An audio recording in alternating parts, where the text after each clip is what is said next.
Imagine a perfect company. A company where everybody works perfectly. Question: what's the role of the CEO? Maybe you think nothing. He can play golf. No, not true. It would be true in a world with no change. Okay. But in the world like it's today, changing every day more than ever, the CEO has two questions on his agenda. When is the next big thing, and what is the next big thing? The shift in perception you have seen many times since the beginning of this course, this step here is on his agenda. You have to freeze the strategy to make change happen and to make money. But one day you have to shift. That is the role of the CEO. And great managers realize it's on their agenda two questions: what and when. Of course, the rules are the same. You are a new employee or a 40 years old employee with a lot of experience, the rules are the same. You always have the world and simplifications of the world. But now we reach slowly the end of the course. We will make an additional zoom. We will focus on two concepts: competition, uncertainty. And of course, if you think about competition, you have a lot of questions like, first, who is my competitor? Main hotels today don't compete with other hotels. They compete with Booking.com, etc., etc. So even the classic competitive landscape change. So somebody who's responsible, who wants to think about competition and uncertainty, has to follow the rules. So he has to do this, to induce simplifications. But in those two particular cases, the simplification has a name. About and against and facing competition, you need a strategic vision.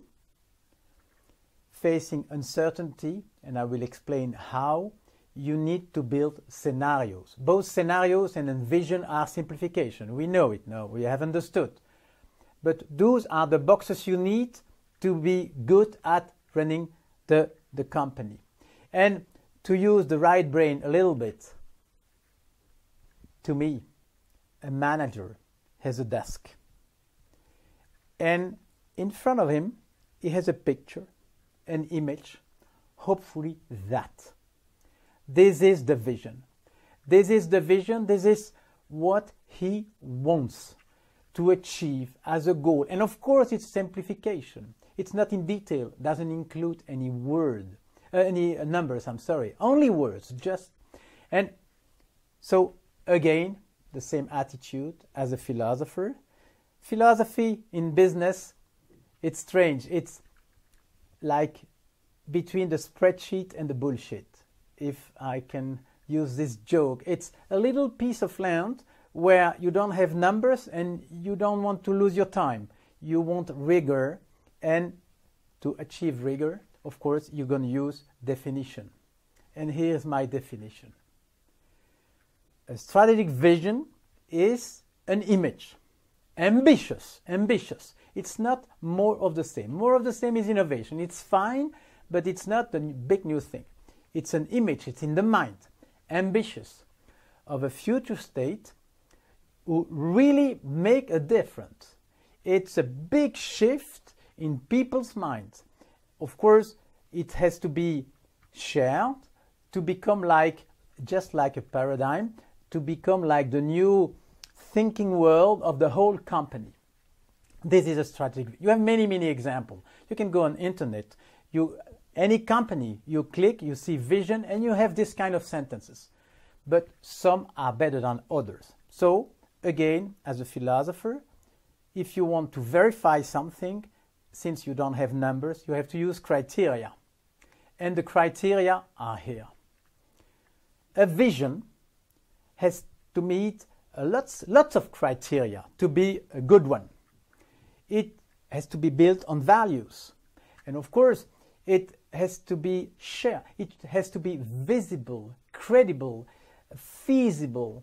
It has to be communicated appropriately to the outside world, because the vision is built from inside, but it's perceived from outside.